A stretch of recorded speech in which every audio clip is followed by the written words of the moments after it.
వర్షాకాలం వచ్చిందనుకోండి, వానలో తడవొద్దు, జరమొస్తుంది. వానలో తడవడానికి చాలా మంది మాక్సిమం అవాయిడ్ చేస్తారు. చేస్తారు. వానలో తడిస్తే ఫీవరొస్తుంది, జలుబొస్తుంది అంటారు. అందులో ఎంతవరకు నిజం ఉంది?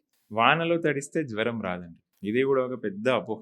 వానలో తడవగానే మనకు టెంపరేచర్ పెరిగిపోయి జ్వరం రాదు. యాహ్! జ్వరం అంటే టెంపరేచర్ హ్మ్. పెరిగిపోవడం. హ్మ్. సో, వానలో పడగానే మన బాడీ లోపల టెంపరేచర్ పెరగడం అనేది జరగదు.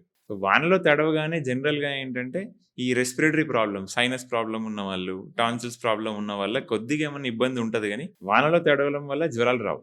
అంటే నార్మల్‌గా జనరల్ పీపుల్‌కైతే ఏం రాదంటారు. కరెక్ట్. కాకపోతే ఏంటంటే, ఈ వర్షాకాలంలో మనకి ఇన్ఫెక్షన్ రిస్క్ ఎక్కువుంటది. ఓకే. హ్మ్. ఇప్పుడు ఎగ్జాంపుల్ చూసుకుంటే వర్షాకాలంలో చాలా వైరల్ ఫీవర్స్ రొటీన్‌గా వస్తాయి. ఒక మనిషికొచ్చిందంటే ఇంక ఆ రూమ్‌లో కూర్చుంటే చాలా అవును. ఆల్మోస్ట్ 99% అందరికీ వస్తది. వస్తుంది. కొన్ని ఏరియాస్‌లో మనకు వాటర్ క్లాగ్ అంటే వాటర్ నిలువ ఉంటాయి గదా! అవును. అక్కడ మస్కిటోస్ అనేది బ్రీడింగ్ అవుతా ఉంటాయి. హుహు. సో, ఈ రీజన్స్ వల్ల మనకు వర్షాకాలంలో ఇన్ఫెక్షన్స్ ఎక్కువ గానీ, హ్మ్. వర్షంలో తడవడం వల్ల ఇన్ఫెక్షన్స్ వస్తాయనేది పెద్ద అపోహ. Okay doctor. తప్పకుండా మీకు కింద కనిపిస్తున్న ఈ లింక్‌ని క్లిక్ చేసి పూర్తి పాడ్‌కాస్ట్‌ని మన సోషల్ పోస్ట్ హెల్త్ ఛానెల్‌లో చూసి మీ అభిప్రాయాన్ని తప్పకుండా తెలియజేయండి.